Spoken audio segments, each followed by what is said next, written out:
Welcome back to Middle School Story Hour. Who's got the best dragons? We do.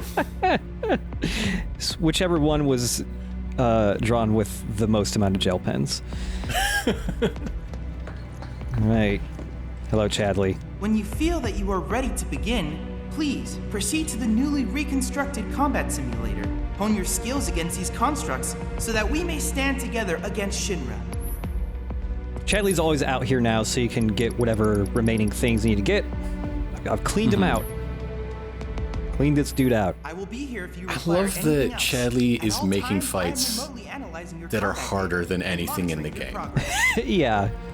Like, okay, you know, destroying Shinra, that's hard, but you know what's really hard? Video games. Let's go, motherfucker. You're a badass. So yeah, we've got one final fight to do that is so fucking hard. Final Fightacy. Final Fightacy. It is so goddamn hard. And we're gonna do a party composition we've never done before. Everybody but Cloud. No Cloud this time. So Cloud and the dog are just gonna chat while their friends play video games. Mm-hmm. Chadley couldn't afford a fourth controller. Not even a shitty Mad Cat one. And Red can't, play. He doesn't have hands. Yeah. So for Tifa, we've got the Purple Pain Glove. That's the critical hit based weapon. Lightning Elemental on attack. Some HP ups.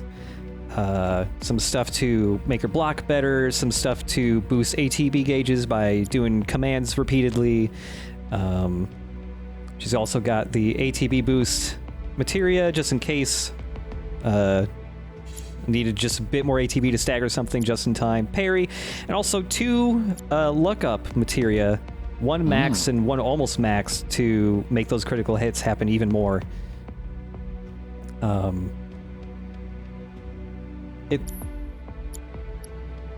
Then with Aerith, she's got the enchanted ring on so that when she puts buffs on people, they last longer. Mm-hmm. Because this final fight, if you don't use some buffs, you're probably dying very quickly.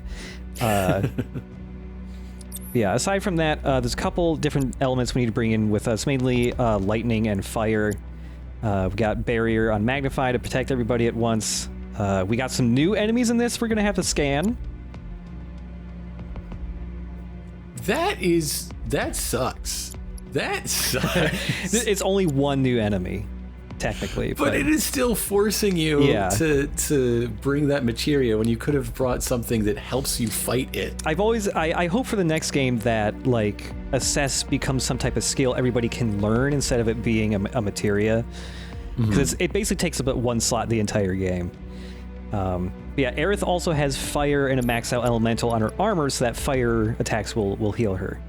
And then Barrett, there's no way we can do the self-destruct strategy here. He would just die constantly.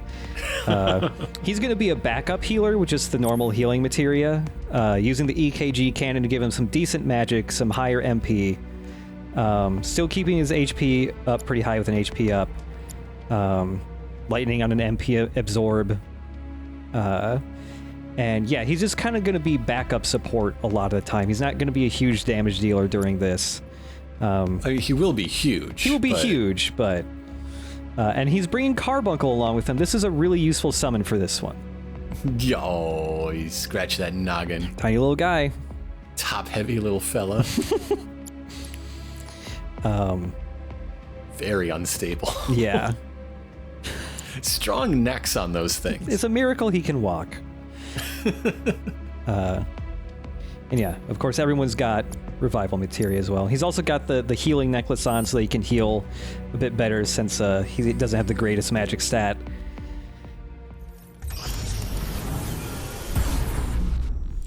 Okay, so the final arena and the hardest fight in the game is the 3-person team versus Top Secrets.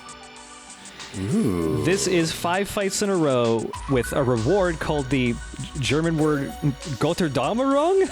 Ragnarok, I believe, is that what that means? No, you're getting the opera. Oh, yeah. So this is going to be 5 fights in a row where we fight every single summon back to back. Oh, Jesus Christ. And 1 brand new enemy as well. And these are harder versions of the summons. This is so fucking hard, dude. Yeah, Barret, a lot of the time, is going to start off first action of the fight just using overcharge to get just barely enough ATB to give Tifa haste. Come on, watch yourself. Yes, it's my turn. Because Tifa's going to be, like, as usual, the main damage dealer here. Shiva is one of the few bosses in the game that you can kill before she enters her second phase. Most bosses have like a protection against that, where like it'll go like, no, you've done too much damage, they're going to their second phase now. Here you can just annihilate her if you do it right. Basically, we just got to get Tifa and Aerith with haste on them, and then we have to get everybody with full ATB so that Aerith can get the arcane ward out, double hit Shiva with fire to pressure her, and then we get both Barret and Tifa to stagger her like super quickly. Yes. It's your turn. All set. Think fast. And now we switch back over to Barret again. He still has an overcharge, which gives us just barely enough ATB to hit Shiva with the stop spell. She's the only summon that can be stopped, which also means her stagger gauge just freezes in place. If she's the only summon that can be stopped, you know what that means. What's that? Fat Chocobo cannot be stopped. Oh, shit. And so, yeah, with Tifa hasted up, we can use her True Strike punches to increase stagger, and then also her special skills to increase stagger even more. So she was at like 270% or something by the time she got taken out. But Fat Chocobo, no stopping him.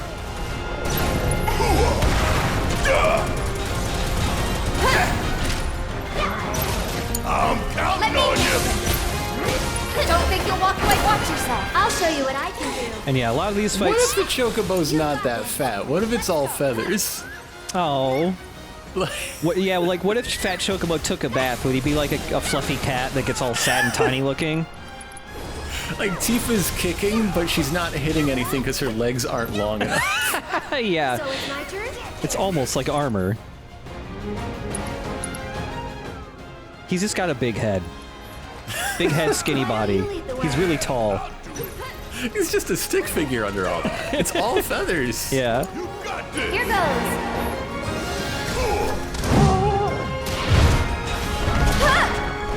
Still here. It's your turn. Need my help, do you? So for basically all these fights, early on I try to get Aerith to summon the friendly familiar, the little butterfly that shoots extra shots, because that butterfly can actually sometimes makes the difference between killing an enemy while they're staggered and them getting back up and making the fight way worse for you. Also, Fat Chocobo stays staggered for a very long time, so with Tifa constantly using stagger-increasing moves, we can get his stagger percentage over 300%! Hooray! There it is. Yep. For you. Gotcha. Well, there it was. But Yep. still, it was nice. So, like, in the previous Fat Chocobo fight, the Moogles throwing the bombs sometimes summon other little enemies to fight you. Sometimes now, Tunberries pop out of there, and they're Tunberries that do have their instant kill moves ready. So sometimes you might be super distracted just punching Fat Chocobo in the butt while he's staggered, and then suddenly you just keel over dead. Because a tiny little guy walked around the side of this wide bird and stabbed you.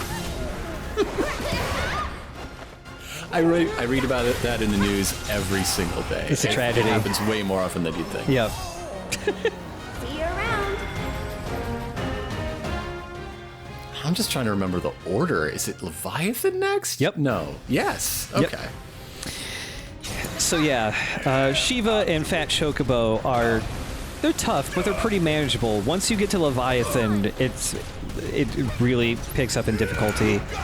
Part of it is just because Leviathan there's no super good strategy for staggering him. Like, Tifa's got the lightning elemental punches, and that helps. Have you tried speaking politely? No. There you go. Okay. That's why the pray spell is so important. This is someone's god, after all. It's, maybe it's because I keep the microphone on my PlayStation 5 controller muted that it doesn't hear me talk, so... It's like the first Zelda, where you had to talk into the controller and make the Pole's voice enemies die, or whatever.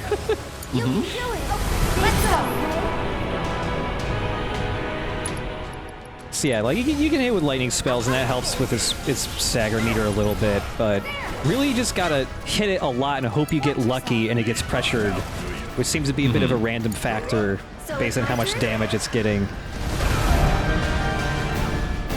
From Leviathan on, this fight gets more difficult because Aerith, her defense and health is low.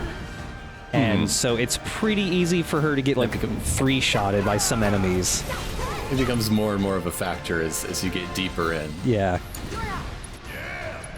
And that's the main reason why I make Barret a backup healer, because he can heal with just one ATB gauge if Aerith is really in trouble.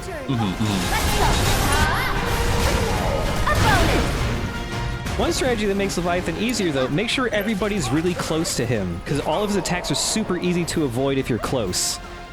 And that's why a lot of his attacks also push you away from him. You're up! Come on, you can do it!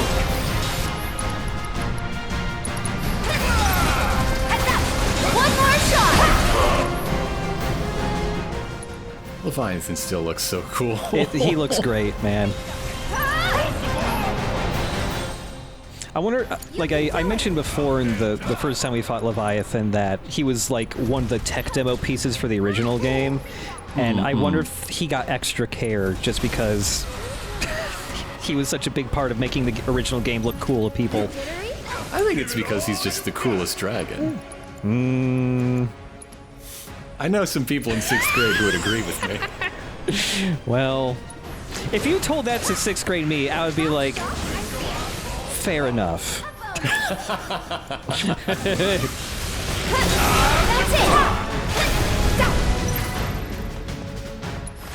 It's an answer I would accept. It's on you. Alright! Watch and learn! Go on! Ooh, gotta love it! And like, you know, I practiced this fight a couple of times just because it's been a while since I had played this game, but this second phase here, I've never been able to find a good way to speed it up. Because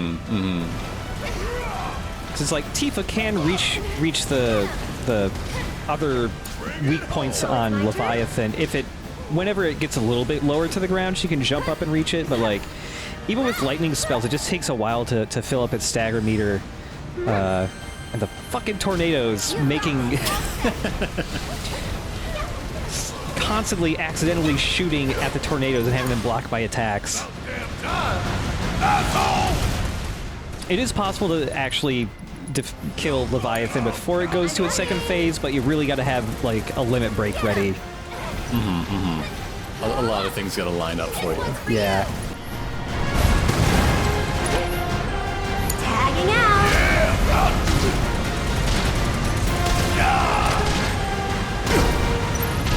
Stay back!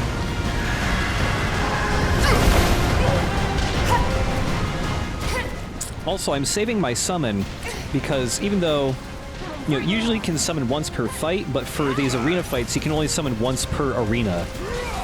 So you gotta really choose which of the 5 fights you want to use your summon for. Which one is weak to Tiny Puppy? Yeah.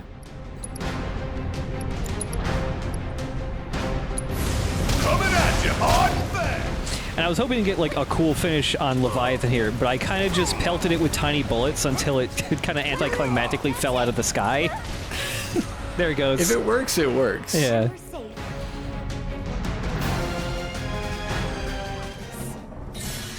So Bahamut is kind of the thing that ruins people's runs. Yes, yes. He is a fucking nightmare. Even when you know the trick. Nightmare is a different monster. I know that. Oh yeah, yeah. I'll take care of Like it. even when you know the trick of like managing his aggro by constantly switching whenever he locks onto a new person. It's still really rough. You're up. Okay, let's go. Bahamut's also the one summon that gets some new attacks as well, which is we'll see that soon. Also, the damage threshold for pressuring him while he's charging up is way higher. I love the pained tone of voice, and we'll see that soon. This is pre-recorded. You know that you're gonna win or not at the end. There's no tension. There's a I'll take care of you. I'm not gonna call it a fucking trauma, but man, there is a nasty fucking surprise in this fight that sits with me still from the first time I was trying to complete this. That's like, it's messed up. You can do it. Let me handle But yeah, this is definitely something where, even if we were doing the rest of the Let's Play live, I would have had to pre-record this because I fucked up like 5 times before I got it right. This is what I was recording just earlier this afternoon. this. This one's for you. It's your turn. Need my help, do you? And thankfully, even if, because, you know, between each fight you get half of your health and MP restored, but even if Aerith is low, she's still got the Soul Drain move. So she still has a really easy way to get MP back for free, essentially. Okay. Bring it home. Okay, let's go. There.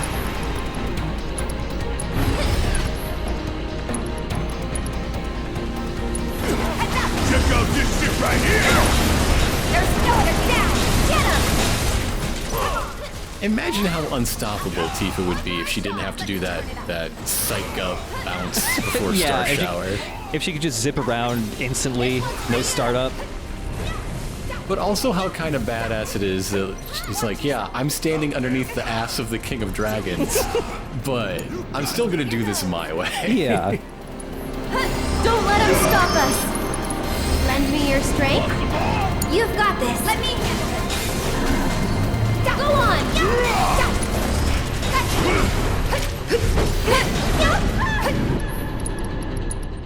Wait, we haven't fought Ifrit.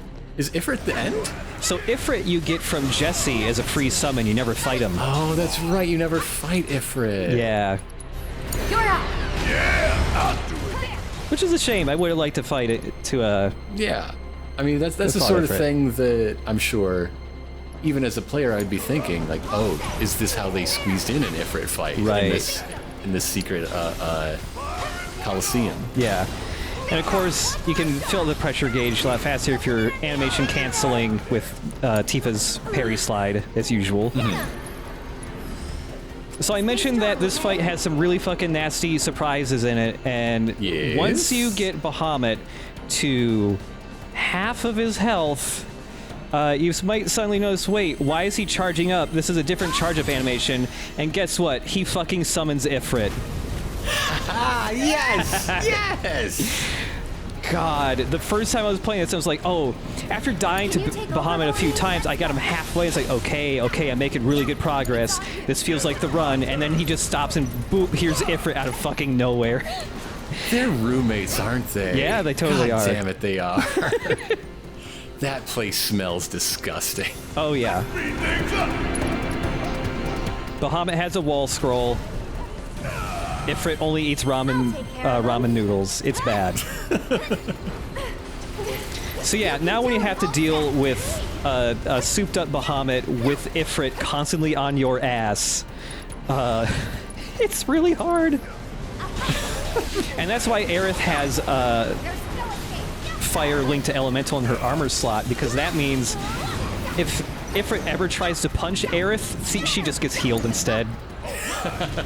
Like, you can see sometimes Ifrit would just walk up to Aerith and like deck her across the skull and she's just fine. Okay, go on. And just like in that earlier fight where there was like a bomb and a Tonberry, going after the Tonberry first is a trap. Or rather the other way around. Like, you want to keep wailing on Bahamut Over for a bit. and just completely ignore Ifrit even as he punches you a bunch. Good to go. So Carbuncle, super useful for this fight. I kind of mistimed the summon here, but it didn't matter in the end. But so, yeah, Carbuncle can put, you know, hit the whole party with Mana Ward, so that Bahamut's magic attacks do half damage. We've also got Planet's Protection from Aerith, so all physical damage does no damage for a while, which means Ifrit doesn't matter at all now. All of his attacks are physical, except for when he breathes fire on you. But if Bahamut manages to use Mega Flare on you and fucks you up real bad, if Carbuncle's still around, his ultimate attack revives the entire party. Yeah. Or not the entire party, but as long as you have one person alive, he'll revive the other two. Helpful little guy. Yeah. I summoned him a little bit too early, but he still healed me a bunch, which is nice. Thanks so much for everything. so kind, so polite. Very nice. That really sucked. Yeah, but then as soon as he's gone, he's like, yeah, that really sucked, huh?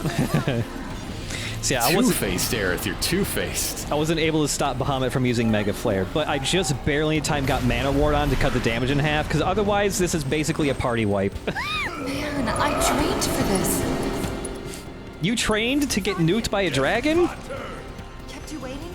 Hey, an Avalanche operative has to be prepared for every eventuality. I guess so, yeah. This one's for you!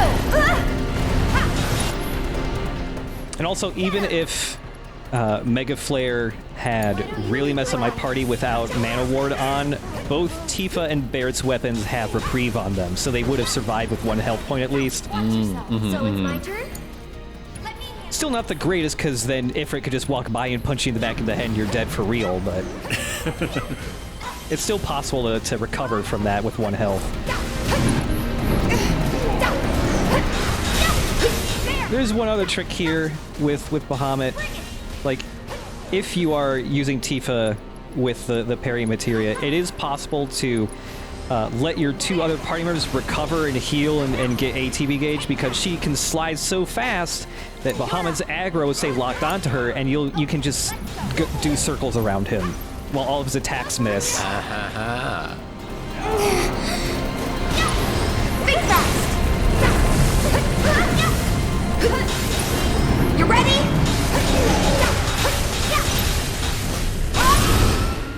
All right, There you it's time go. to get down to business. Yeah. And yeah, if you survive Mega Flare, at least one person's almost definitely going to have a limit break ready by that point, so... You asked for it! Go on!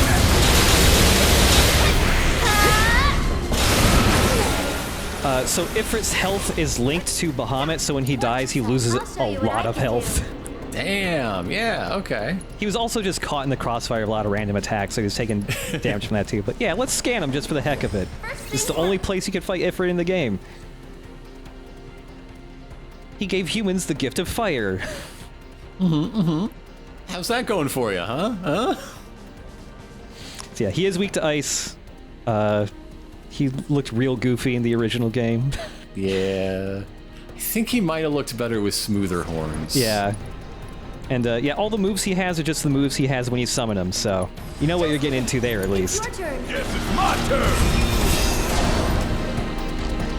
That's the way to do it. And so we're out of summons, so the final enemy is a new guy.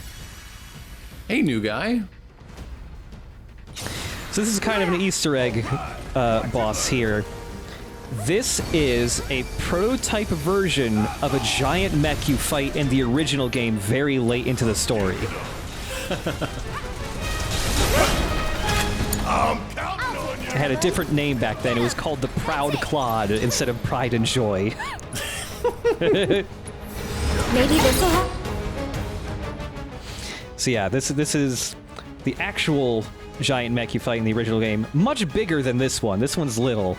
And it's also like missing a lot of his extra parts and armor and stuff. It's just like a skeletal version of it.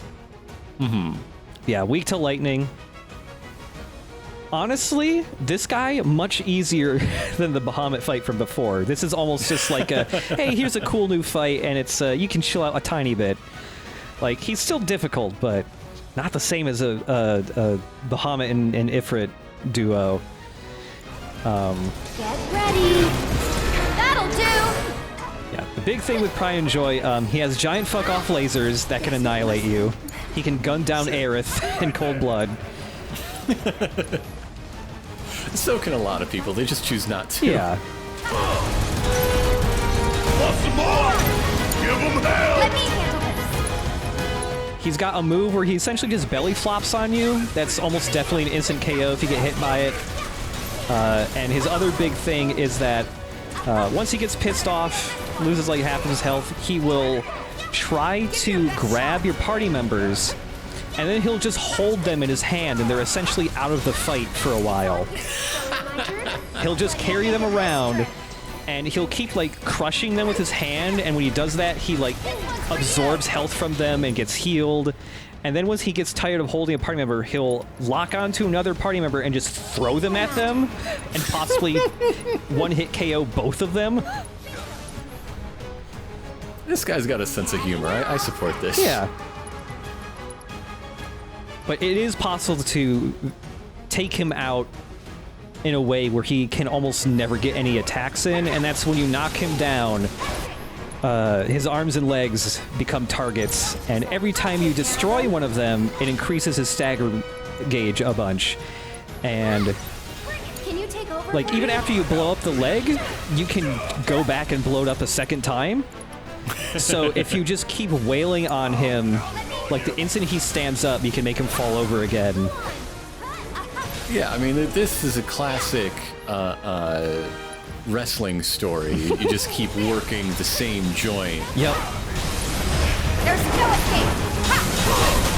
Bring it. That's it. I'll show you what I can do. So yeah, if you're just able to line everybody's ATB growth just right, you can always get it so that everyone's got, like, double bars as he's falling over. It feels good. Also, well, I basically, at this point, almost exhausted, like, all the cool things you can do with every party member. I just learned a new one with Aerith today. So she's got that, like, Tempest move where she throws down, like, that magic mine that blows up a couple seconds later. Yeah. A lot of her attacks, especially if she's charging up the stronger spells, they kind of have a long animation charge up time, and, like, if she's shooting the laser, that's like a 5 or 6 second long attack. If you charge up the Tempest Mine and shoot it at an enemy, and then use an attack that uses up a lot of your ATB gauge, when those mines start exploding while she's stuck in the long attack animation, her ATB gauge starts going up like crazy. Because every single explosion gives a boost to her gauge. Right. And it's just like, whoa. Blew my mind. That's a way to get a lot more ATB with her. Give them what's coming. Yeah. Now that Pride and Joy is staggered, we can just do the same thing we did with Shiva, essentially, minus the stopping her. And since this is the last fight, everyone can just go ape shit with their biggest spells.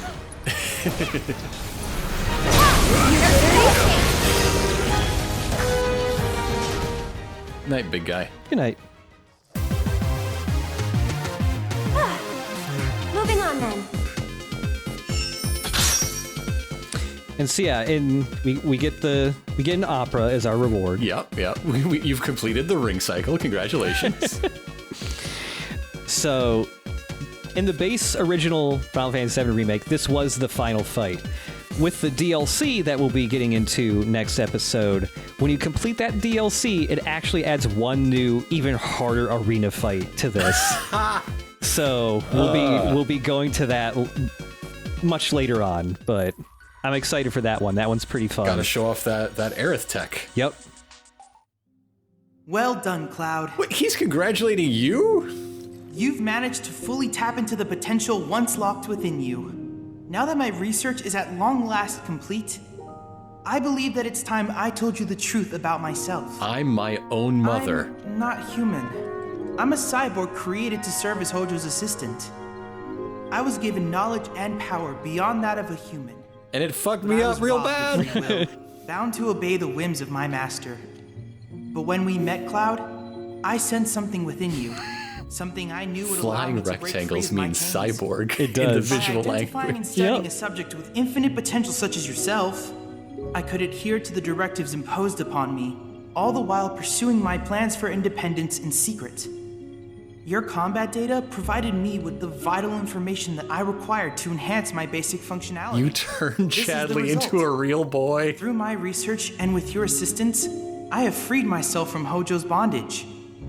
Cool. I love that Cloud just says I it cannot cool. thank you enough for your help. Cloud is the blue You've given me fairy. the power to finally live life on my own terms. So, what are you gonna do now? I'm not sure. It's all a big, wonderful mystery. Mr. Cloud, I'm going to kiss a boy. Bye. Goodbye. It's nice, not knowing something for a change. I lost my shit when I finally beat that fight for the first time. Then Chadley came in and was like, thank you for freeing me. I'm a real boy now. And Cloud is just like, all right, tight. But You want to touch my dog? yeah, but that does tell me now that Chadley is free and is a real boy that he'll probably be traveling the world and we'll get to see him in later games. It has to be, right? Yeah. You've got to. It's got to be. A pleasure to see you again, Cloud. How can I be of service? My journey of self-discovery will happen later. I still have to clock out. Yeah. So when you back out, I sense a sudden surge of emotion in my future. Oh my. yeah, he's got two different things to say when you like say goodbye to him. A pleasure to see you again, Cloud. How can I be of service? Cloud, I do hope you won't forget about me. That's not how the song goes, Chadley. You need to watch The Breakfast Club again. But yeah, that ending, like extra little bit of story, it cracks me the fuck up. It's so funny. Yeah, we got that new reward. This is an accessory that when whoever's wearing it starts every battle immediately with the limit break ready. And even after you use the limit break, the gauge immediately starts charging up again, so you can use another. So if you So if you use that with the refocus materia, yep, hell yeah, I figured it out. it's a good ass reward. And yeah, it's possible to beat that final arena fight before you go through the rest of the hard mode, because like the hard mode version of Sephiroth is honestly it's either the hardest or the second hardest boss fight in hard mode. So going into that with that accessory on makes it not trivial, but definitely a lot easier.